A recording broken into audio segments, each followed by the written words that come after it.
Shalom, selamat pagi saudara-saudaraku yang diberkati Tuhan Yesus. Kembali lagi hari ini Sabtu 27 April 2024. Kita akan mendengarkan renungan harian Reset GKE Pulang Pisau berdasarkan Almanak Nas GKE tahun 2024, yaitu dari Kitab Amos pasal 9 ayat 7 sampai 15. Dengan dua perikop. Yang pertama, bangsa pilihan ditolak Allah, dan kedua, janji mengenai keselamatan. Bersama saya, Pendeta Hepro Noprianto. Jangan lupa untuk like and subscribe channel YouTube Reset GKE Pulang Pisau, serta share and comment setiap renungan harian yang ditayangkan. Mengawali renungan ini, mari kita bersama berdoa. Senantiasa kami menaikkan ucapan syukur kepadamu ya Allah Bapa dalam kasih Tuhan Yesus Kristus. Tiada hentinya Engkau memelihara kehidupan kami umat-Mu ini. Oleh karena itu tiada lain dari hidup kami ini. Kami persembahkan untuk memuji dan memuliakan Engkau dan hidup menurut kehendak-Mu. Saat ini kami akan bersama merenungkan firman-Mu yang merupakan penuntun kehidupan bagi kami. Biarlah dengan penyertaan Roh Kudus yang daripada-Mu, kami dimampukan untuk mengerti akan maksud-Mu ya Tuhan, dan hidup senantiasa berdasarkan firman-Mu. Amin. Shalom saudaraku yang terkasih. Mengalami sebuah penolakan seringkali membuat kita merasa kecewa, marah, sedih, dan berbagai perasaan yang bercampur aduk, serta sering membuat kita bertanya pada diri kita, apa yang salah yang mengakibatkan kita mengalami sebuah penolakan. Sehingga seringkali kita berusaha untuk mengetahui penyebab penolakan yang kita terima tersebut.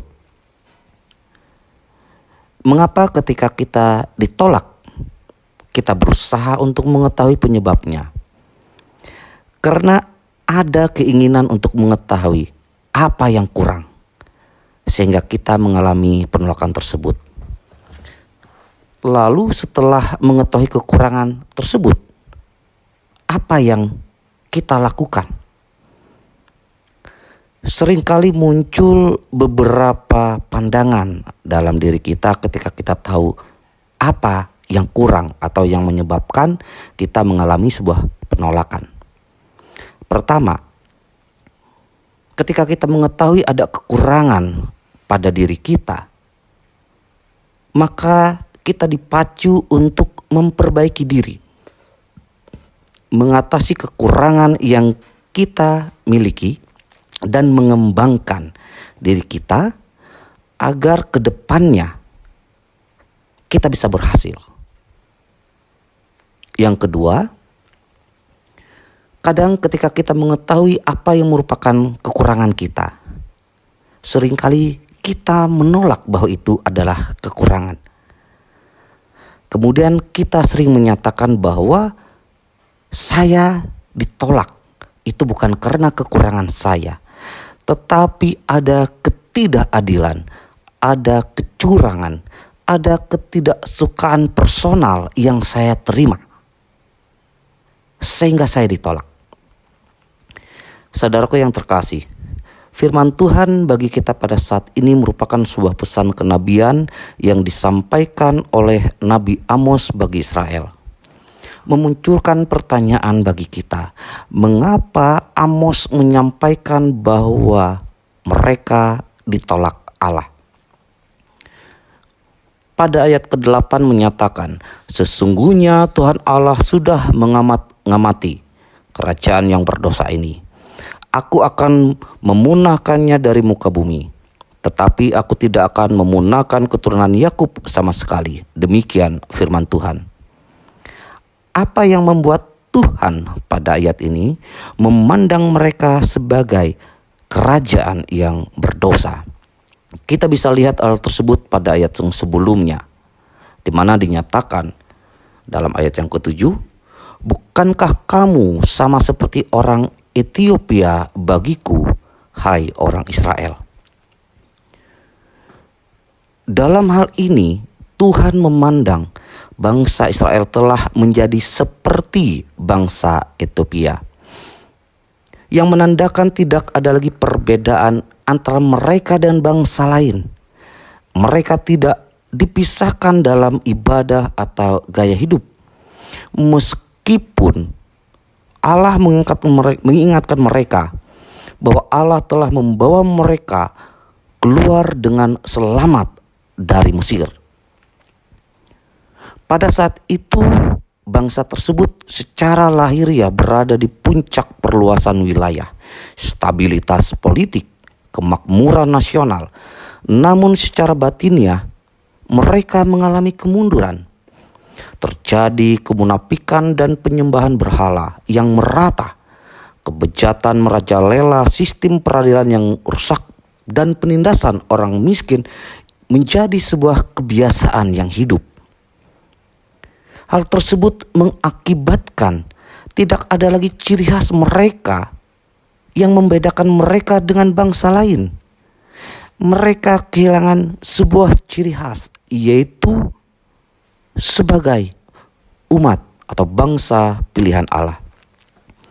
Nabi Amos hadir menyatakan suara kenabian ini untuk memperlihatkan kekurangan yang ada pada mereka, dengan tujuan agar bangsa itu memperbaiki diri di hadapan Tuhan. Melalui Nabi Amos, Tuhan menghendaki mereka kembali kepada ciri khas yang mereka miliki sebagai bangsa pilihan, di mana dinyatakan bahwa Tuhan tidak akan menghukum mereka, tetapi Tuhan akan menghukum mereka, tetapi tidak semua akan menerima hukuman Tuhan. Di mana dalam ayat yang ke-10 menyatakan bahwa oleh pedang akan mati terbunuh semua orang berdosa di antara umatku, yang mengatakan malapetaka itu tidak akan menyusul dan tidak akan mencapai kami. Orang-orang pada bangsa itu yang memandang bahwa malapetaka itu tidak akan menyusul dan memandang dan akan mencapai kami, pada merekalah dikatakan pedang itu akan datang.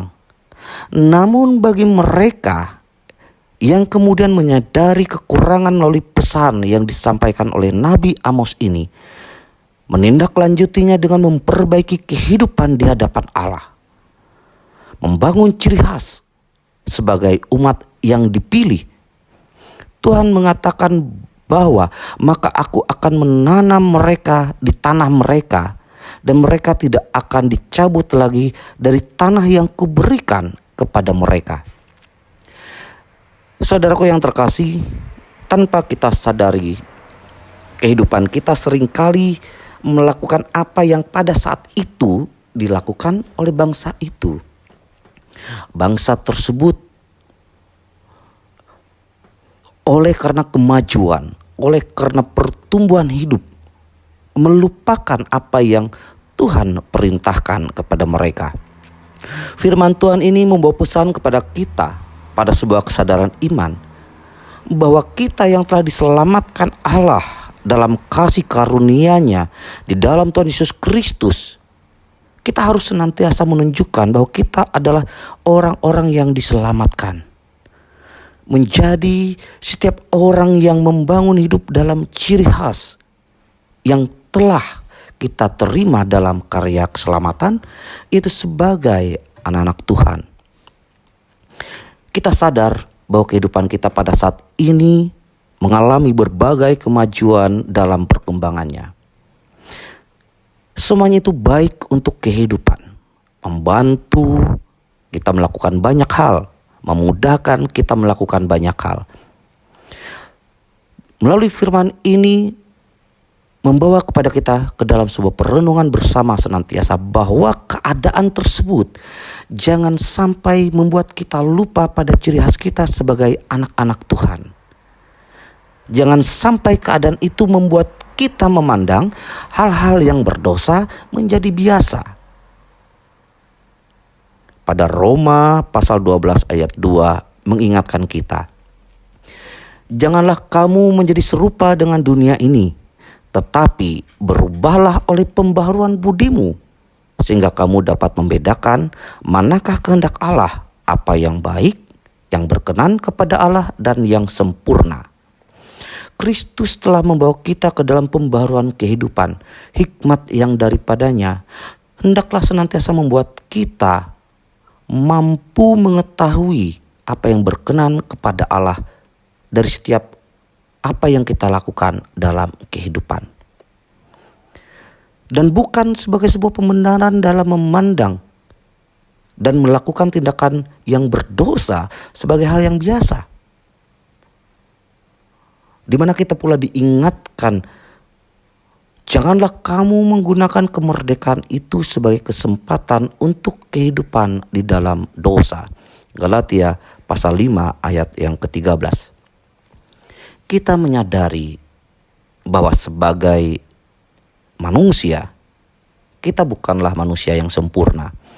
Ada banyak kekurangan dalam hidup yang kita miliki. Ada banyak keterbatasan, ketidakmampuan, keberdosaan.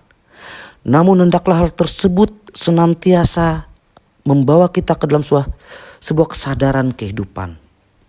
Bahwa keadaan tersebut membuat kita senantiasa mampu mengembangkan diri, memperbaiki diri, mensyukuri kehidupan dalam kasih Tuhan. Bahwa walau kita punya banyak kekurangan, keterbatasan, tapi Allah mengasihi kita. Allah selalu ada bagi kita. Dan hal tersebut membentuk kita menjadi pribadi yang baik, pribadi yang bertumbuh, pribadi yang berkenan kepada Tuhan. Saudaraku yang terkasih, sebagai anak-anak Tuhan, mari kita terus bertumbuh dalam iman, mengalami pembaharuan kehidupan terus-menerus, membentuk hidup kita, agar hidup kita menjadi hidup yang berkenan kepada Tuhan. Tuhan memberkati kita. Amin.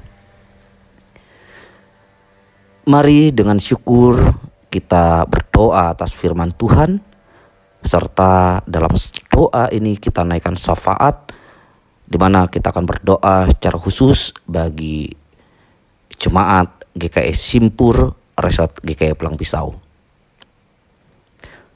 Allah yang baik dan penuh kasih, senantiasa kami mengucap syukur kepadamu. Terima kasih untuk firman-Mu ya Tuhan. Melalui firman-Mu kami diingatkan atas keberadaan kami di hadapan-Mu. Di tengah kehidupan yang penuh dengan tantangan yang kami jalani, Engkau senantiasa menyadarkan kami agar kami selalu hidup berkenan kepadamu. Agar kehidupan kami selalu layak di hadapan-Mu Tuhan. Ya Bapa yang terkasih dalam Tuhan Yesus Kristus, dalam doa kami ini, kami pun berdoa untuk jemaat terkasih, jemaat GKI Simpur. Kiranya Tuhan selalu memberkati jemaat GKI Simpur. Jemaat terus bertumbuh dalam kehidupan. Jemaat diberkati Tuhan. Pelayanan terus berkembang. Biarlah dalam kasih-Mu ya Tuhan, segala rencana baik jemaat dalam peningkatan pelayanan dapat kiranya Tuhan nyatakan dalam hidup pelayanan dalam jemaat terkasih. Dan setiap rencana mereka, terlebih dalam proses pembangunan gereja, dalam kasih Tuhan kiranya dapat dilaksanakan dengan baik. Seluruh jemaat selalu hidup dalam kesatuan dan kasih, bertumbuh dalam iman, sukacita damai sejahtera selalu hadir dalam kehidupan atas kasih karunia Tuhan. Terima kasih ya Tuhan Yesus. Dengarlah kiranya seru doa permohonan kami, di mana seraya kami memohon ampun atas segala dosa dan pelanggaran kami di hadapan-Mu. Biarlah kami senantiasa boleh menjadi setiap umat yang berkenan kepadamu ya Tuhan. Di dalam nama-Mu yang kudus, kami berdoa dan mengucap syukur. Amin.